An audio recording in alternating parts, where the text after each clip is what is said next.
சொன்ன திரு சீமான் அவர்கள் 75 லட்சம் ரூபாய் அந்த காலகட்டத்தில் சீமான் அவர்கள் அவர் எடுக்கப்பட்ட சில படங்கள் பாஞ்சாலங்குறிச்சி படம் தவிர சில படங்கள் ஃபெயிலியர் தான். அப்போ அவருக்கு வாழ்வாதாரம் ரொம்ப டவுனாக தான் இருந்தது. இங்கே விஜயலட்சுமியோட நகையெல்லாம் அடமானம் வச்சு தான் அந்த 70 lakhs எடுத்துகிட்டு வந்து உங்கள் கையில் கொடுத்தாங்க. இன்றைக்கி அந்த பணத்தை கூட வாங்கிக்கிட்டு நான் வாங்கலை அப்படின்னு உறுதியாக சொல்கிறீங்க.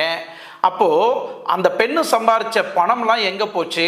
அப்போ உங்கள் கூட வாழும் போதெல்லாம் நீங்கள் சீமான் அவர்கள் வந்து விஜயலட்சுமிக்கு செலவு பண்ணாங்களா, இல்லை விஜயலட்சுமிக்கு வந்து சீமான் செலவு பண்ணாங்களா அப்படின்றது வந்து ஒரு கேள்விக்குறி.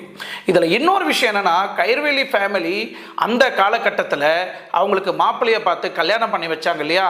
அப்போது அந்த டைம்லேயும் நிறையா இதை சார்ந்த நிறைய கான்ட்ரவர்சி வந்துட்டு இருந்தது. அப்போது அந்த தருணத்தில் சீமான் அவர்கள் நான் கட்சியில் இருக்கிறதுனால என்னை கட்சியிலிருந்து எப்படியாவது ஒழிக்கணும் அப்படின்றதுக்காக இந்த மாதிரி ஒரு சதி